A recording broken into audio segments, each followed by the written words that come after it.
So what I'm going to do this week is I'm going to jump into the taverns. The tavern system for me, I know I've talked about it in the freeholds video, which I'll drop a link to in the description below. That'll get you caught up in that if you don't know much about the freehold system.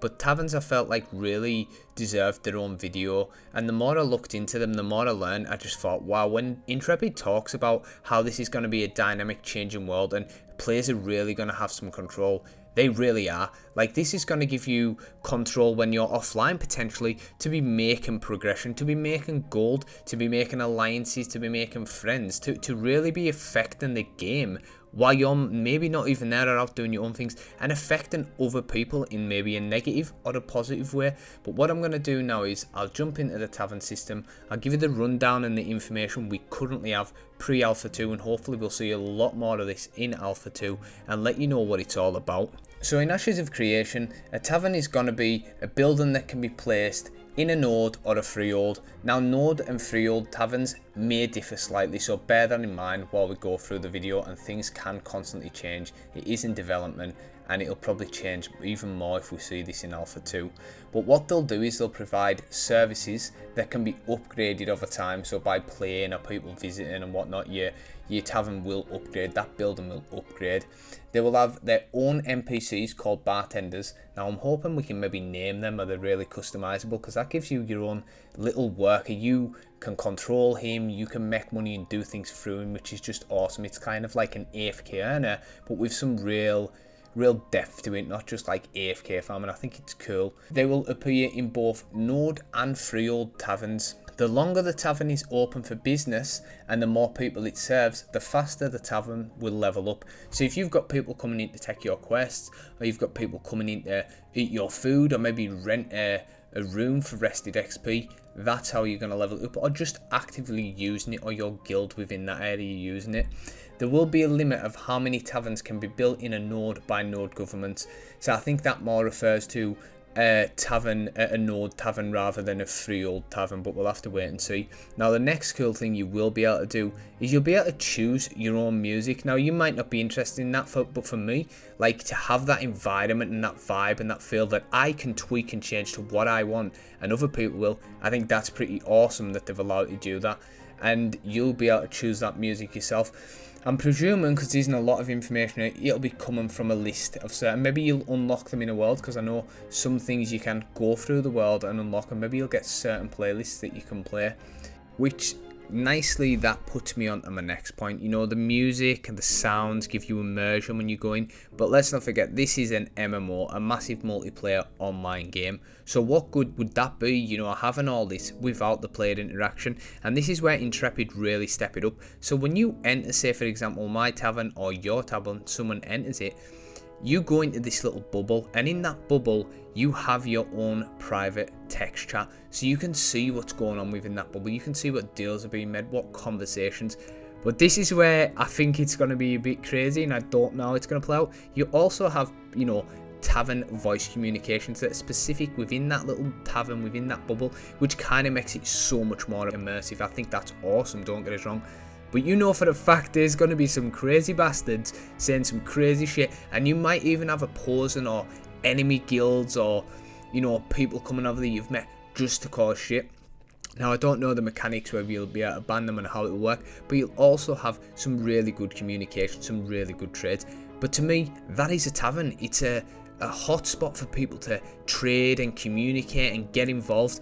And with Intrepid doing that, you cannot say that they won't be getting involved and mad shit will be going on.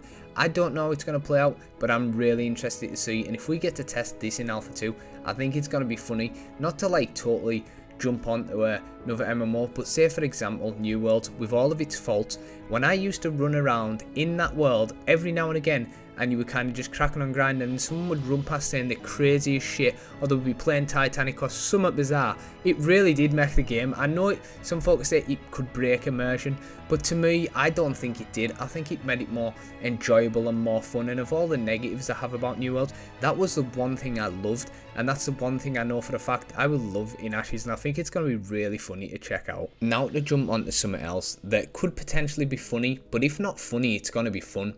You're going to have tavern parlour games. So obviously, why, you know, all the stuff I've just explained to you. Well, why else would I want to be there? Is there, is that really substantial enough for me to put that much effort in to be running it?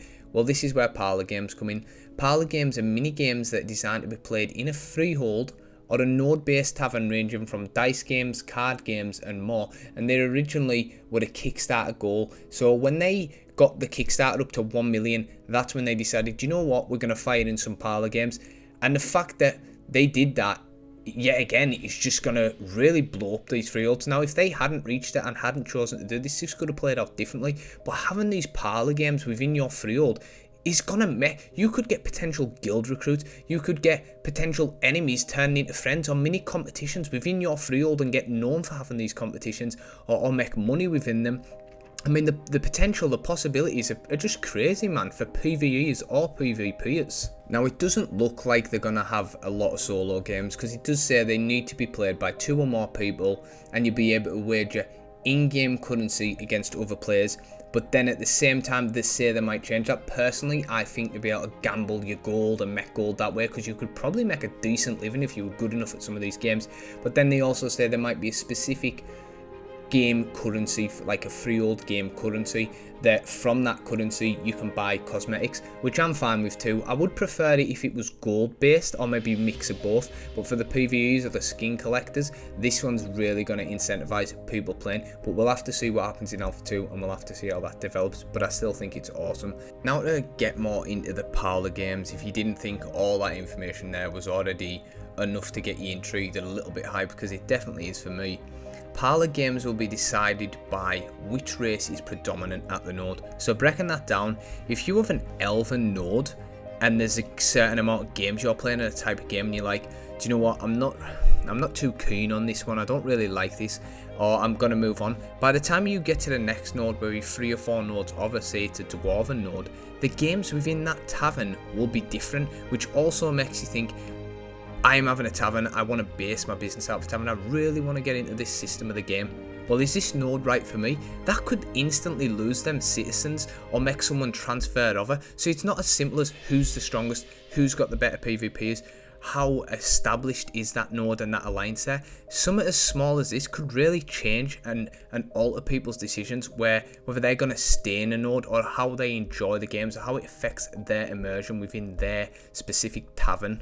You're also gonna have unique games which will be unlockable through invention in the world. Now, I don't know a lot of details in this, but just jumping in with some going out there, bear in mind this is just my opinion, so there's no real facts behind this, because it could be an array of ways of getting it. But I presume maybe doing raids, maybe doing quests, maybe secretive quests, maybe killing a certain amount of mobs, maybe getting an achievement, and what that'll do is unlock new games connected to your character or your tavern, or maybe it'll be a tavern based quest, and that means you get these maybe rarer games and these more enjoyable games and more competitive games, and people are like, he's got that or she's got that within their tavern, I want to play that because it's more competitive and I have more chance at winning gold or currency for cosmetics, which draws them in, which also not only makes you want to go out and adventure while owning the tavern, it really brings more replayability and kind of fun and enjoyment and more immersion yet again. But to jump into the maybe more darker side or PvP focused side,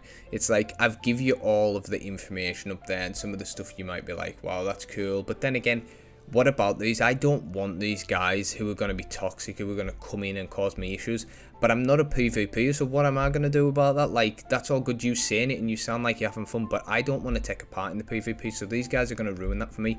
No, they won't, because Intrepid's already thought, about that and kind of a one step ahead. They're putting in the bounty hunters, and they'll be able to pick up bounties on corrupt players or a group of troublemaking players at your tavern. So if these guys who are maybe from an enemy guild or just griefers or just annoying people, they will be able to push them out of the area and get rewards for that. And not only that, they'll be able to pick up bounties and say, give you a one, say this guy's a PK, he's a known griefer, he's quite good, there's going to be some issues here, and you can prep for that or let your locals know that these guys are going to be out, so be careful when you're farming, and then these bounty hunters can go get rid of them, and that just helps the PvEs, but it also helps the PvPs, because for me, I'm going to be taking a part in that. I can't wait to check out the bounty hunter system, and I really hope, yet again, this is in Alpha 2. If it isn't, I'm more than happy to wait, but I think this is a good system to stop griefers and kind of keep the balance there, but as well as keeping the immersion again.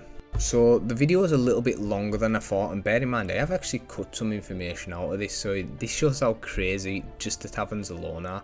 But within your tavern, you're going to have like a battle station, a battle room, where there's a battle map, an interactive battle map, where you can plan and organise your guild for the real PvP stuff, and kind of work together and have an opinion, a visualisation within the game to know what you're on about. And it'll help you strategise before attacking a node or a castle. They'll be able to discover node or castle defences, possible weak points, which means they'll have the tactical advantage if you use these before battle. Battle map rooms may also give bonuses for planned attacks, which is awesome. They're also going to be interactive in-game maps rather than a standard static world map. So for me, you're going to be able to, that's really key, and your guild as well, communicating with them. It's all good speaking to your guild and saying, you're going to go here, you're going to do this, and I'm going to do this. But when you can visually represent to them within game using voice chat and explain what they're doing and show them, that is going to give you that extra advantage and that extra preparation you need to be successful within that siege. And the idea behind this and battle maps is to make sieges based on a more strategic tactics than Zerg tactics, and this is where I keep banging my head against a brick wall. A lot of people saying, these guilds like the ones I plan to play in, the smaller, maybe 40-50 man ones, don't have a chance. For people watching this, if you're smaller or you're not that big of a guild, don't just give up and think this isn't the game for you, because right now you can see Intrepid is balancing the game, so smaller guilds do have a chance, and you don't need like a 300 man guild or a 900 man alliance to actually really get involved and enjoy it. I don't think, from what Steven's saying and Intrepid saying, this is a Zerg game, and that is perfect, because it's finally good to see an MMO that's going to be nicely balanced and can have a good variety of sized guilds playing within the game. And to finish the video up on the final little piece of information I just want to drop in there, when you're using this interactive map with your guild and you're moving these pieces around, they're going to create buff zones that will give people participating in the siege access to special items and perks. Now I couldn't really find any more information on that, but what I'm going to do is I'm going to drop a question in the forums, maybe it'll get answered in the live stream. If not, I'm sure we'll see a bit more information on this down the line or when we get into Alpha 2.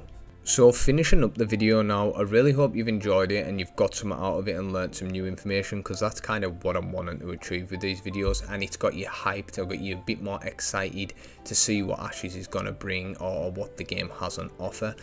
If you drop that in the comment section, it does help the channel out, it helps me out, and I do really appreciate that, and I will get back to all them comments, and I enjoy reading them and interacting. They're quite funny at times, negative or positive. If you've enjoyed it, drop a like, that helps the YouTube analytic gods bump the video up, which helps my channel grow.